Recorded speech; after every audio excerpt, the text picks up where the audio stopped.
शामियाना टाकला होता त्यांनी, आणि त्या शामियानामुळे त्यांनी ते झाकण्याचं काम त्यांनी त्या ठिकाणी केलं. आणि त्याच्या शेजारी त्यांच्या भागीदारीमध्ये 4 मजली बिल्डिंगचं काम चालू आहे. त्या नदीचं नाला आणि नाली करण्याचं काम ह्याच मोदी साहेबांच्या माध्यमातून ह्या ठिकाणी चालू आहे. आमच्या घरातला नगर परिषदचा उमेदवार 2020 साली ठरला नव्हता, 2021 साली ठरला नव्हता, 2022, 23, 24, 25च्या नोव्हेंबरच्या तारखेपर्यंत सुद्धा ठरलेला नव्हता. तरी आम्ही गावचे तुम्ही जे केलंय त्याच्या विरोधात भांडतोय. कुठली योजना तुम्ही आणली आहे, गावासाठी काय केलंय, हे कधीतरी लोकांना साहेब सांगितलं पाहिजे. तुम्ही काहीतरी बोललं पाहिजे. अनेक प्रकरण आहेत साहेब. आपल्या इथं डॉक्टर APJ अब्दुल कलाम साहेबाच्या नावाने जे सभागृह आहे, APJ सभागृह ज्याला आपण शॉर्ट फॉर्म मध्ये म्हणतो, त्याच्या समोर एक नाली बांधलेली साहेब. त्या नालीवरती 1 कोटी रुपयाचा बोगस फंड यांनी उचललाय. किती कोटीचा? त्याचं भाषण आहे. आमदार नमिता मुंदडांनी विधानसभेमध्ये प्रश्न मांडला होता की माझ्या अंबाजोगाई शहरामध्ये अशा अशा सभागृहासमोर 1 कोटीचा खोटा लेप लावून इथं नालीचा पैशाचा 1 कोटी रुपयाचा अपार झालाय. राज्याचे त्यावेळेसचे मुख्यमंत्री एकनाथ शिंदे साहेबांनी सभागृहाला उत्तर दिलंय की हे खरं आहे, असं घडलंय अंबाजोगाईमध्ये आणि त्याची चौकशी झाली पाहिजे, त्या अधिकाऱ्यावरती कारवाई झाली पाहिजे, असं सभागृहानं मान्य केलं विधिमंडळानं. तुम्ही कोणाला खोटं बोलताय? खुर्ची, गाडी, टवेरा, फोर्ड फिगो, तुमच्या शाळेची पाईपलाईन, दुकानाचं भाडं, टॅक्स, गाळ काढण्याचे ते वेगळेच प्रकरण आहेत. ह्याहीपेक्षा पुढं माझ्या माहितीप्रमाणे गेल्या 8-10 वर्षापासून आपल्या गावाला पाणी पुरवठा सुरळीत होत नाही. ठीक आहे, आमदारांनी त्याची जबाबदारी स्वीकारली, पाणी पुरवठा योजना मंजूर करून आणली. पाणी पुरवठा योजना मंजूर करून आल्यानंतर 12-13 महिन्याच्या आत पुढच्या काम संपणारे गावाला पाणी मिळणार आहे. माझा मोदी साहेबाला साधा प्रश्न आहे. तुमच्या काळामध्ये एका व्यक्तीला तुम्ही लिकेज दुरुस्तीसाठी टेंडर दिले, बरोबर? लिकेज काढण्याचं ते टेंडर 4 लाख रुपये महिना आहे अशी माझी माहिती आहे. आता तुम्ही सर्वांनी जर घर बांधलं आणि घराच्या वरती टाकी बसवली सिंटेक्सची, 5000 लिटरच्या ऐवजी 10,000 लिटरची बसवली, 2000 लिटरची बसवली आणि आतमध्ये घरामध्ये पाईपलाईन आणली, कुणी महिन्यावरती प्लंबर लावल का? की दर महिन्याला तू ये, तुला 10,000 देतो, फक्त माझं लिकेज तपासून जा म्हणून? करेल का असं कुणी? तुमचे व्यवसाय आहेत, तुमचे घर आहेत, तुमचे दुकान आहेत. माझ्या माहितीप्रमाणे तुम्ही काय कराल? ज्या दिवशी लिकेज सापडेल त्या दिवशी प्लंबरला बोलवाल, त्याचा जो सन्मानपूर्वक रोजगार असेल तो रोजगार त्याला द्याल, मटेरियल त्याला पुरवाल आणि काम करून घ्याल. ज्या वेळेस 14 दिवस गावाला पाणी नव्हतं तर ह्या कंत्राटदाराने लिकेज काढलीत कुठले? 5 वर्ष 4 लाख रुपये महिना म्हणजे वर्षाकाठी 50 लाख. 5 वर्षाचे तुमच्या कार्यकाळातले 2.5 कोटी रुपये होतात साहेब. 2.5 कोटी रुपयात नवीन पाईपलाईन टाकली झाली असतं गावात. तुम्ही लिकेजचं बिल काढले तेवढं. लिकेज 4 लाख रुपये महिना कुठवर तुम्ही कव्हर करणार आहेत लोकांना सांगणार आहेत? आणि आज प्रचारात काही नाही झालं, कुठला तरी जुना व्हिडिओ काढायचा, कोणाची तरी कॉल रेकॉर्डिंग टाकायची, हे असं बोलला, ते तसं बोलला, ह्याला अडवलं, ह्याला हे केलं. आपण कामावरती बोलू, गावासाठी कुणी काय केलं? तुमच्याकडे एक कार्यकर्ता नव्हता? तुम्हाला SRT कॉलेजला त्याचं नाव सांगता आलं नाही? नेता आणि कार्यकर्ता तोच, एक पात्री कलाकाराचं नाटक झालंय. ते जेव्हा नाटक येतं, नाटकाची 3री घंटी वाजती, लेखक, दिग्दर्शक, कलाकार एकच, तसंच कार्यकर्ता, नेता, मार्गदर्शक एकच. दवाखान्याची कमिटी असो, बँक असो, नगरपालिका असो, 25 वर्षामध्ये किती तुम्ही मागासवर्गीय लोकांना नगराध्यक्ष पदात संधी दिली, किती इतर लोकांना संधी दिली, किती ओपनच्या लोकांना संधी दिली कुठल्या क्षेत्रामध्ये तुम्ही? आणि तुम्ही आज तुमच्या उमेदवारांना प्रोत्साहन देताय, प्रभाग क्रमांक 4 मधल्या 8 मधल्या आमदारांना अडवा, काही होत नाही फरक, पोरं अंगावरती घाला. महिला आमदार आहेत त्या, समोर येऊन उभा राहायला लागलेत उमेदवार आमच्या. काय लावले गावात आपल्या? उद्या हेच मोदी साहेब लेआउट ताब्यात घेतील, जसं देवस्थानची जमीन ताब्यात घेतली. कळालं पण नाही तुम्हाला. अर्ध्या लोकांना माहित पण नव्हतं की ते नगरपालिकेचे गाडे आहेत म्हणून, स्वातंत्र्यवीर सावरकर चौकातले. काय चाललंय गावात? ह्या सगळ्या गोष्टीला पर्याय फक्त काकाजीच आहेत आणि म्हणून आम्ही काकाजींना ह्या ठिकाणी उभा केले. गावाला जितक्या दिवसात पीटीआर आहे तितक्या दिवसात पीटीआर भेटली पाहिजे, जितक्या दिवसात तुम्हाला पाणी आलंय तितक्या दिवसात पाणी आलं पाहिजे. जनतेच्या मनामध्ये लोकांमध्ये जाऊन मिसळणारा नगराध्यक्ष लोकांना पाहिजे. कितीतरी उदाहरण आहेत बोलून गेलेत. आता त्यांनी सांगितलं की एक छोटं उदाहरण लास्ट देतो की विजयकुमार जाजू साहेबांनी मला खूप मदत केली, म्हणले हे गुरुवारपेठचं राजकारण संपायला निघालं असं त्यांनी सांगितलं. अरे माझे वडील गुरुवारपेठमध्ये राहायचे, मी 15 वर्ष गुरुवारपेठमध्ये राहिलोय. तुम्ही एकटेच काही गुरुवारपेठचे नाहीत. माझं लहानाचं मोठं मी गुरुवारपेठमध्ये झालोय. माझे वडील तिथंच झालेत, माझा चुलता तिथंच राहायचा. आणि जाजू साहेबांना च्या घराला मुंदडांनी उमेदवारी नाकारली. ठीक आहे, मुंदडांनी नाकारली, तुम्ही संकेत मोदीची नाकारायची त्यांना द्यायची. आम्हीच द्यावा असं काय मान आहे का? तुम्ही द्या की. एका घरात 6 तिकीट देतात तुम्ही, ह्यांच्या घरात एक देणं झालं नाही तुम्हाला. अक्षरशः किती तुम्ही लोकांना गृहीत धरणार आहेत? काय आपल्या गावामध्ये चालू आहे ह्याचा विचार आम्ही कधीतरी केला पाहिजे. आणि हीच आमची प्रामाणिक भावना आहे. हे सगळे घोटाळे मी तुम्हाला पुराव्यानिशी सांगितलेत. अनेक ठिकाणी मी तर आणखी फक्त त्यांच्या 2च प्रॉपर्टीवरती बोललोय तुम्हाला. त्यांनी काही बोलावं म्हणजे मग त्यांचं त्या बाकीचे जे त्यांचे दुकान आहेत आणखी त्याच्यावर पण मी बोलणार आहे. माझ्याकडे पुरावा तयार आहे, फक्त आता मी झाकून ठेवलाय, कारण ते त्यांचं एकच चालू आहे. ह्यांच्या घरात आमदारकी आहे, आता त्यांच्या घरात आमदारकी असेल नसेल आमच्यात काय असेल. मी शेवटचं देऊन आपण हे पत्रकार परिषदेचा समारोप करू.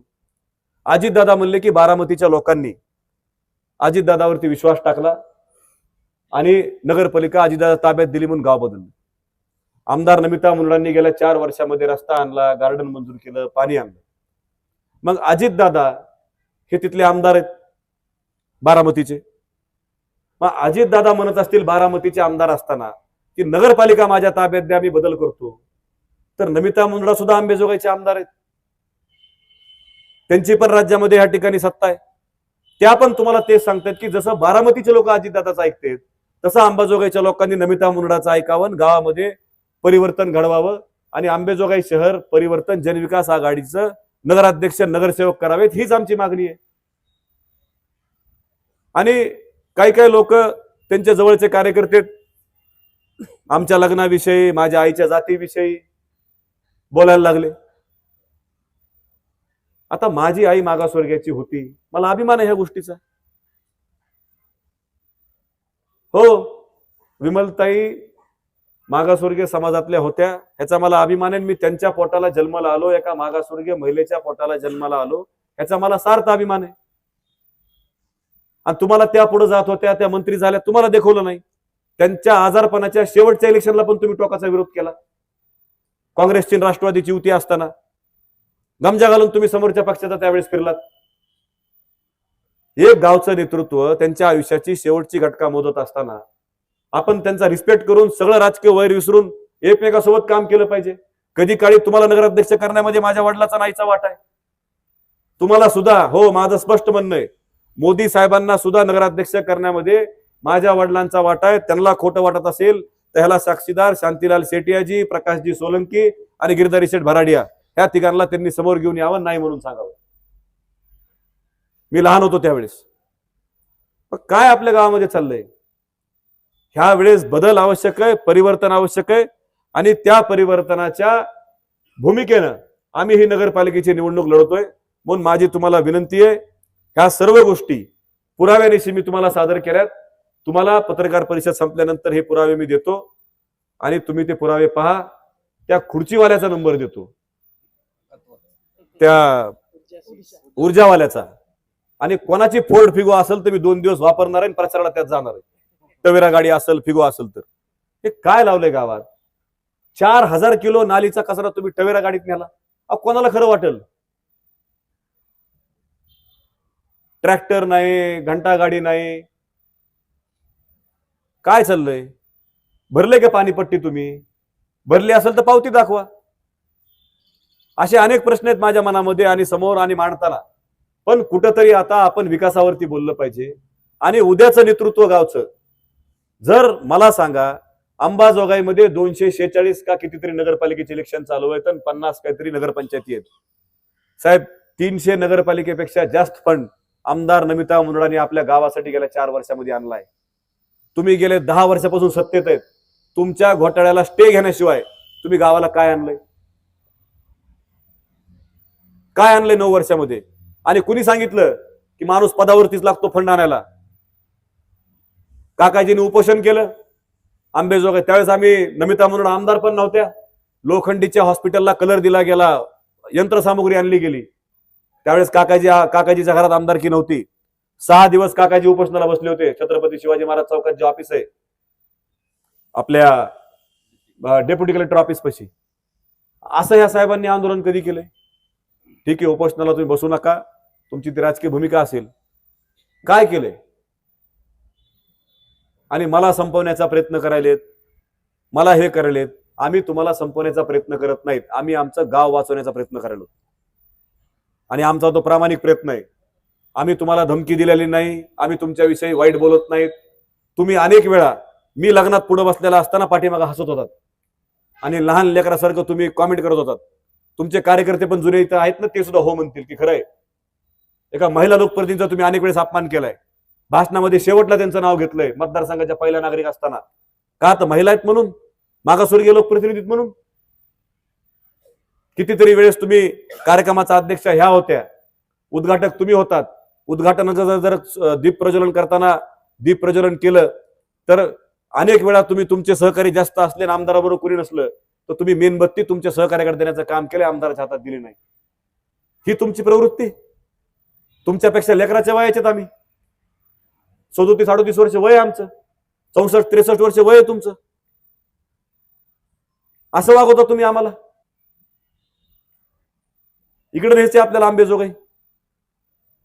आणि ज्याप्रमाणे लोक सांगतात, काही लोकांना मी शेवटचा मुद्दा तुम्हाला सांगतो आणि आपण समारोप करू, की बँकेच्या बाबतीत की अनेक लोकांना नोटीस यायला लागल्यात आणि आमची नाही बाबा, माझ्या बँकेतून तुम्हाला लोन आहे, तुम्ही कुठं जायचं नाही, मलाच मदत करायची. आता ह्यांनी बँकेचा निकष लावला तर भारतामध्ये सगळ्यात मोठी bank state bank of India आहे. मग मुंबई दिल्लीच्या स्टेट बँक ऑफ इंडियाच्या माणसाला आपण पंतप्रधान करू आणि अंबाजोगाईच्या स्टेट बँकेच्या मॅनेजरला नगराध्यक्ष करू.